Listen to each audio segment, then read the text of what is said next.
On Thursday, March 20th, 2025, after the stock markets closed in the United States, Micron Technology reported quarterly financial results that pleased stock market investors ever so slightly. The stock price was up over 2% in the aftermarket hours following the announcement of the company's earnings. I reviewed the company's earnings results and I was relatively pleased as well. I have recommended Micron stock as a buy for over a year now, and I was happy to see the company deliver solid results. I'm going to review those figures here in this video and update my recommendation for Micron stock and let you know if I still think it's a buy following these results or if I need to change that recommendation. So let's jump into these interesting figures.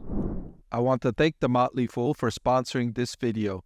Visit fool.com/Parkev for the 10 best stocks to buy now. All right, so Micron's CEO saying that they delivered fiscal second quarter earnings per share above their guidance, and that's good, and that data center revenue tripled from a year ago. So the segment where they're selling products into the data centers optimized for artificial intelligence, they generated record revenue in that segment, tripling from a year ago. That is absolutely thriving, and it's likely to continue doing so given how much spending is expected to go into these data centers optimized for AI. The management team went on to say that they expect record quarterly revenue in the upcoming quarter with DRAM and NAND demand growth. So DRAM is memory and NAND is storage for both electronic devices and data centers optimized for AI. So they expect demand growth in both their data center segments and consumer-oriented segments, which had been the slower part of its business to rebound. And they're on track for record revenue and significantly improved profitability in fiscal year 2025. You love to hear those types of comments as an investor in a company. They're expecting record growth, demand soaring, significantly improved profitability. All of these things are excellent statements you like to see from the management team of a company you're following. Looking at the specifics, they reported revenue of $8.053 billion in fiscal Q2 2025, and that was significantly higher than the $5.824 billion they reported in the same quarter last year. Operating income jumped to $1.773 billion, up from $191 million in the same quarter last year, and the operating margin jumped to 22%, up from 3.3% last year.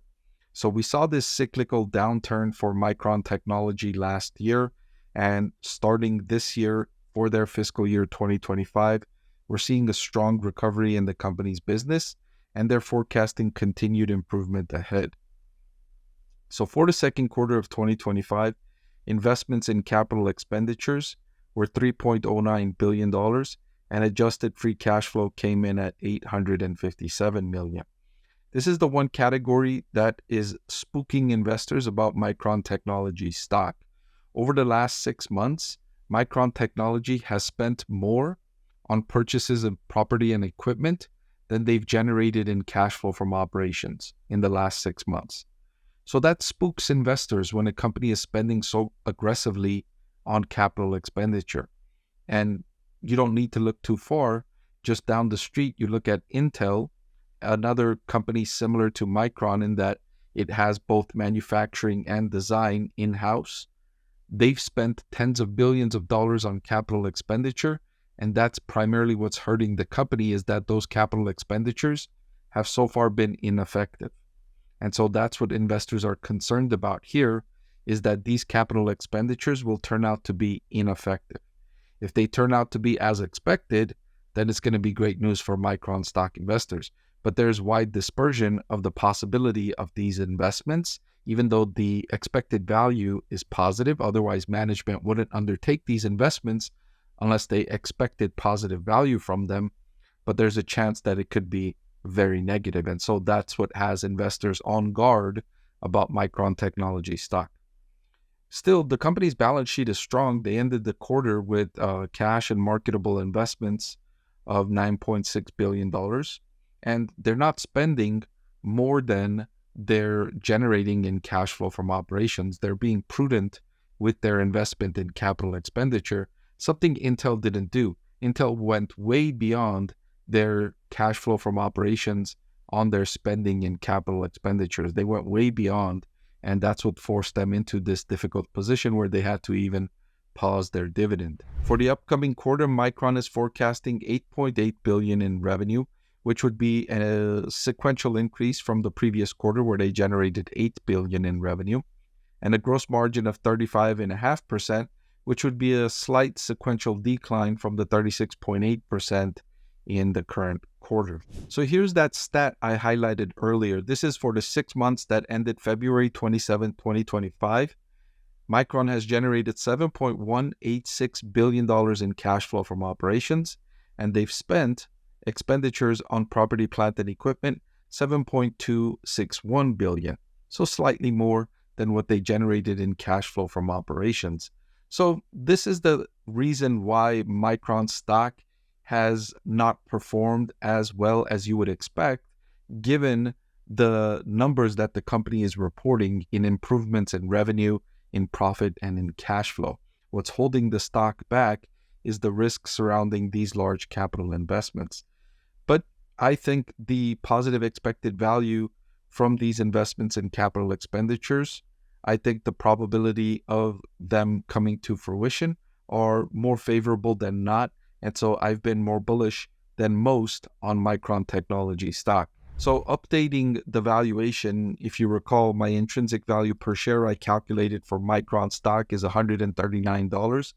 I will update this in the next week or two as I digest this new information coming out of Micron from the current earnings release.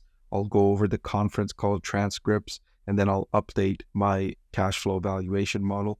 But as it is now, $139, I still see it as significantly undervalued. The current market price is $103 a share. And so I see a big upside here looking at it from my DCF perspective. And then looking at it from a forward price to earnings perspective, it's trading at a forward PE of 9.4, which I also think is undervalued significantly.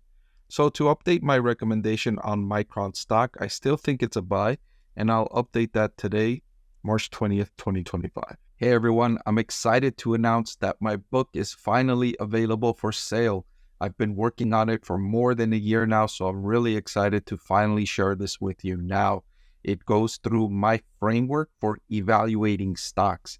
Some of you often ask why I like this stock or why I like the other stock, and this framework provides you the things that I look at when I'm evaluating stocks. I've added the link in the description below.